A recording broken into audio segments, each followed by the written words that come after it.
స్థానిక సంస్థల ఎన్నికల వాతావరణం ప్రారంభమైంది. ప్రొద్దుటూరు పట్టణ ప్రజలారా, నియోజకవర్గ ప్రజలారా, స్థానిక సంస్థల ఎన్నికల యొక్క వాతావరణంలో భాగమే ఈ పురపాలక సంఘ ఎన్నికలు కూడా. ఫస్ట్ మున్సిపల్ ఎన్నికలు జరగబోతున్నాయి కాబట్టి ఆ వేడి ఇక్కడనే ప్రారంభమవుతుంది, టౌన్లోనే. ఇప్పుడు అదే జరుగుతూ ఉంది. ఇక్కడ ప్రొద్దుటూరు పట్టణానికి సంబంధించిన ప్రజలతో కొన్ని విషయాలు ముచ్చటించాలనిపిస్తూ ఉంది. మొదటిది, ఇది కార్పొరేషన్ అవుతుందా లేకుంటే మున్సిపాలిటీగా ఎన్నికలు జరుగుతాయనే ఒక అనుమానం మీకుంది. ఎందుకంటే స్థానిక ఎమ్మెల్యే వరదరాజిరెడ్డి గారు ఎట్టి పరిస్థితుల్లో దీన్ని కార్పొరేషన్ చేయాలని చెప్పి ఆయన ఉద్దేశం. మరి ఆయన ఉద్దేశం వెనుక ఏ మర్మం దాగిందో నాకు తెలియదు, కానీ నాకు తెలిసిన మర్మం అయితే ఒకటే: గుంపులో గోవిందా అని ఎన్నికలు జరపడానికి ఆయన ఇష్టపడడంలే. 123 మున్సిపాలిటీలకు ఒకేసారి ఎన్నికలు జరిగినప్పుడు ప్రొద్దుటూరుకు జరగద్దనేది ఆయన ఉద్దేశం. సపరేట్గా జరగాలి. ఇది సపరేట్గా జరగాలంటే దీని కార్పొరేషన్ పేరుతో ఆలస్యం జరిగితే, ఎప్పుడో రేపు సంవత్సరంలో కార్పొరేషన్ చేయగలిగితే 27వ సంవత్సరంలో 6 నెలలోనో 5 నెలలోనో 7 నెలలోనో ఎలక్షన్ చేసినప్పుడు ఏదో కొత్తగా ఇది ఒకటి జరుగుతుంది, లేదా ఇట్లాంటి 1, 2 ఉంటే జరుగుతాయి. అట్లా గుంపులో గోవిందా కాకుండా సపరేట్గా ఎన్నిక జరిగితే గన ఒక్కొక్క వార్డుకు వచ్చి ఒక మినిస్టర్ కూర్చుంటాడు, ఒక్కొక్క వార్డుకు వచ్చి ఒక అధికార పార్టీ ఎమ్మెల్యే కూర్చుంటాడు. పోలీస్ శాఖ అంతా కూడా ప్రభుత్వానికి అనుకూలంగా పనిచేసి డబ్బులు వాళ్ళే తీసుకొచ్చి ఎయిర్లై పారిచ్చి, నంద్యాల ఎలక్షన్ జరిగింది కదా, నిన్న పులివెందుల జెడ్పీటీసీ జరిగింది కదా, అట్లా ఏకపక్షంగా ఎన్నికను నిర్వహించుకునేదానికి ఆస్కారం అవుతుంది. అదే ఇప్పుడు అన్ని దానిలతో పాటు గుంపులో గోవిందైతే ఆ పప్పులు ఉడకవు. ఈ కారణంతోనే ఆయన కార్పొరేషన్ కావాలని కోరుకుంటున్నాడు. అయితే మాకు ఉండబడిన విశ్వసనీయ సమాచారం ప్రకారం కానీ, అధికారుల ద్వారా మాకు తెలిసిన సమాచారం కానీ, పత్రికలు ఆంధ్రజ్యోతి కానీ మరొక పత్రిక కానీ రాసిన దాని ప్రకారం ఇది కార్పొరేషన్ అయ్యేదానికి అవకాశం చాలా స్వల్పం. కార్పొరేషన్ కావాలంటే ఇప్పుడు కాదు, ఎప్పుడో రేపు సంవత్సరంలో ఎన్నిక జరుగుతుంది. అంతవరకు దీన్ని ఆపాలా. అంతవరకు దీన్ని ఆపితే విలీనమయ్యే 5 పంచాయతీల ఎలక్షన్స్ను కూడా జెడ్పీటీసీ ఎన్నిక ఆపాలా, ఎంపీటీసీ ఎన్నికలు ఆపాలా, సర్పంచ్ ఎన్నికలు ఆపాలా. ఈ ఎన్నికలన్నీ ఆపితే 14వ ఫైనాన్స్ ఏమైతే ఉందో వార్షిక ఆర్థిక సంఘానికి సంబంధించిన నిధులు రావని ముఖ్యమంత్రి గారు మొత్తుకుంటున్నారు. టెక్నికల్గా ఉండబడిన ఈ కారణాల చేత ఇది కార్పొరేషన్ అయ్యేదానికి అవకాశం చాలా బలహీనము కావని పత్రికలు చెప్తున్నాయి, అధికారులు చెప్తున్నారు. వరదరాజిరెడ్డి గారి యొక్క పథకం ఫలించలేదని చెప్పి నేను అనుకుంటా ఉన్నా. సరే, ఏది ఏమైనప్పటికీ కూడా కార్పొరేషన్ జరిగినా, పురపాలక సంఘానికి ఎన్నికలు జరిగినా, 26లో జరిగినా, 27లో జరిగినా, ఎట్లా ఏ పద్ధతుల్లో ఎప్పుడు వాళ్ళు చేసినా కూడా వైఎస్ఆర్ కాంగ్రెస్ పార్టీ ప్రొద్దుటూరు నియోజకవర్గ ఇన్ఛార్జిగా నా అభిప్రాయం ఒకటే: ప్రజలకు, మా పార్టీ కార్యకర్తలకు. ప్రజలకైతే నా అభిప్రాయం, నా విజ్ఞప్తి, నా మనవి 2 చేతులెత్తి నమస్కరించేది ఒకటే. 2 సంవత్సరాల కిందట పొరపాటు పన్నారు. 2 సంవత్సరాల కిందట తన్నే ఆవును పోగొట్టుకొని పొడిచే దున్నబోతుని తెచ్చుకున్నాం. ఇది ప్రజలందరికీ కూడా అవగతమైంది, బాధపడుతున్నారు. చెప్పిన ఏ సంక్షేమ పథకాలను కూడా మీకు అందించలేకపోయినాడు ఆయన. ఆడపిల్లలకు 1500 ఇవ్వలేకపోయినాడు, నిరుద్యోగ భృతి 3000 ఇవ్వలేకపోయినాడు, 20 లక్షల ఉద్యోగాలు ఇవ్వలేకపోయినాడు, 50 సంవత్సరాలకు పెన్షన్ ఇవ్వలేకపోయినాడు, 60 సంవత్సరాలకు నూతన పెన్షన్ ఇవ్వలేకపోయినాడు, సంవత్సరానికి 3 గ్యాస్ సిలిండర్లు 2 సంవత్సరాలకు 6 ఇవ్వలేకపోయినాడు, జగనన్న కాలనీలు ఒక్క ఇల్లు కూడా పూర్తి చేయలేకపోయినాడు. ఇవి కాకుండా ఈ రాష్ట్రంలో ఎవరి దగ్గర రూపాయి లెక్కలేని పరిస్థితి వచ్చింది. ఆరోగ్యశ్రీ అటకెక్కిచ్చినాడు. కాలిరిగి ఆసుపత్రికి పోతే 70,000 లక్ష రూపాయలు ఉంటే లోపలికి రా, లేకపోతే ఇంటికి పోంటున్నారు. అప్పు చేసి చూపించుకుంటే చూపించుకోవాలా, లేదంటే మూలబడి కాలవడాలా, లేదంటే చచ్చిపోయి కాటికి పోవాలా. ఇది ఈ ప్రభుత్వం. ఇవన్నీ మీకు తెలుసు ప్రజలారా. పొద్దుటూరు పట్టణానికి ఆనాడు నీళ్ళు ఇచ్చింది వైఎస్ఆర్ కాంగ్రెస్ పార్టీ జెండా, పార్కు కట్టింది వైఎస్ఆర్ కాంగ్రెస్ పార్టీ జెండా, మైదుకూరు రోడ్డు అందంగా చేసింది వైఎస్ఆర్ కాంగ్రెస్ పార్టీ జెండా. అన్ని రకాలుగా నేను నా మానవతా హృదయాన్ని ప్రదర్శించి ప్రతి మనిషికి అందుబాటులో ఉండి నేను సహాయపడినా తల్లి. ఇన్ని చేసినప్పటికీ కూడా నేను ఓడిపోయినా. నేను ఓడిపోయినందుకు నాకేం బాధ లేదు, మీకు నష్టం జరుగుతుందనే నా బాధ. చంద్రబాబు నాయుడు మరొకసారి మిమ్మల్ని మోసం చేస్తాడనే ఆనాడు నా బాధ. జగన్ వచ్చింటే మీ కుటుంబాలు బాగుండు, మీ పిల్లలు బాగుండిండు. చంద్రబాబు నాయుడు వస్తే మీ పిల్లలకు విద్య ఉండదు, ముసలోళ్ళకు ఆరోగ్యం ఉండదు, ఆడవాళ్ళ చేతిలో డబ్బులు ఉండవు.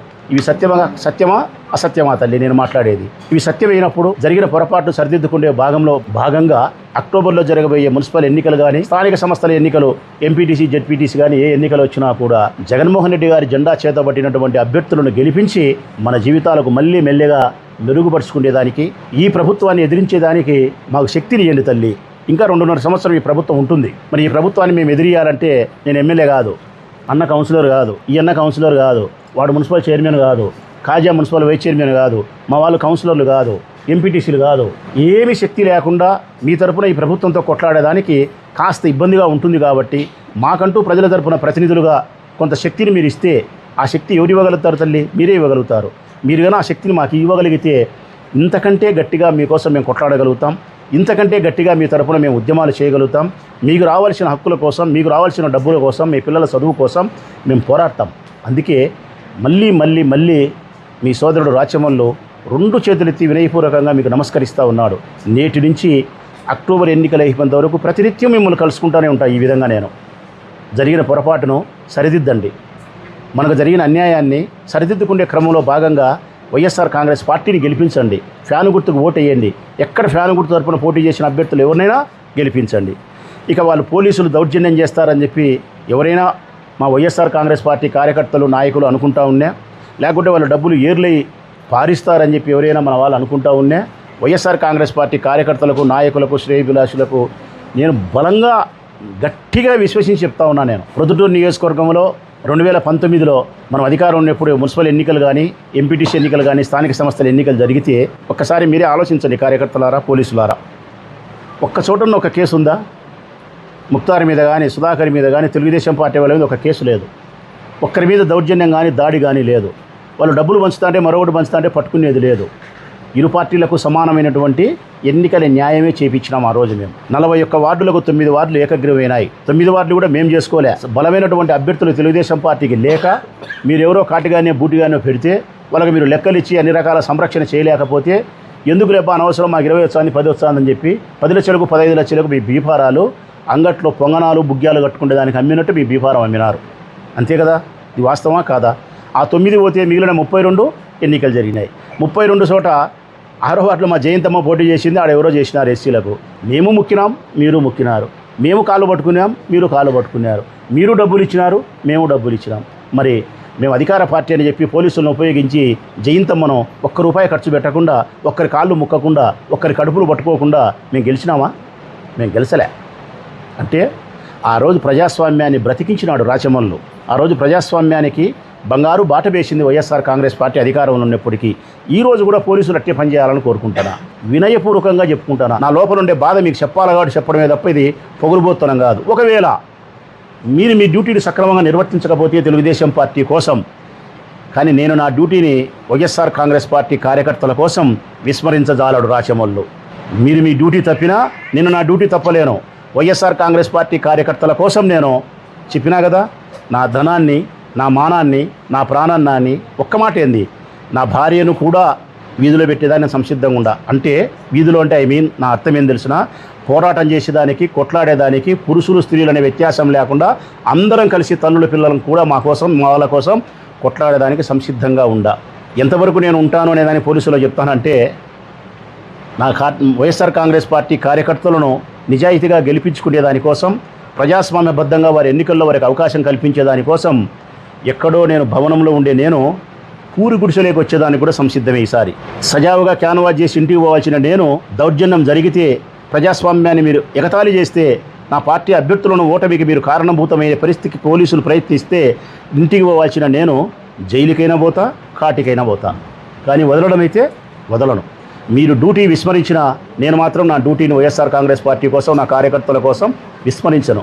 నా లక్ష్యం ఒకటి వైఎస్ఆర్ కాంగ్రెస్ పార్టీ జెండా పట్టిన కార్యకర్తలను సంరక్షించడం, 2 మేమందరం కలిసి ప్రొద్దుటూరు పట్టణ ప్రజల సంతోషం కోసం జీవించడం. ఈ 2 దాళ్ళ కోసం ప్రజాస్వామ్యబద్ధంగా చట్టానికి లోబడి నేను పనిచేస్తా. పోలీసులు కూడా సహకరించాలని ఈనాడు మొదలు పెట్టుకుంటే 2 నెలల వరకు మిమ్మల్ని ఇదే విజ్ఞప్తి చేస్తా. సెలవు. మీ వివాహాది శుభకార్యములకు, పుట్టిన రోజులకు, మీటింగులకు అత్యాధునిక సదుపాయాలతో ప్రొద్దుటూరు వాసవి సర్కిల్ వద్ద నుంచి అతి సమీపాన మీకు అందుబాటు ధరలలో happy banquet AC function hall మీకు స్వాగతం పలుకుతుంది. మా ఫంక్షన్ హాల్ నందు వంట సామాగ్రి మరియు విశాలమైన కార్ పార్కింగ్, అతి తక్కువ మెయింటెనెన్స్ ఖర్చుతో ఏ ఫంక్షన్ అయినా మా happy banquet AC function hall నందు జరుపుకొని ఆనందాన్ని పొందండి. బుకింగ్ కొరకు సంప్రదించండి. మా సెల్ నంబర్ 9100600238 7799 000211.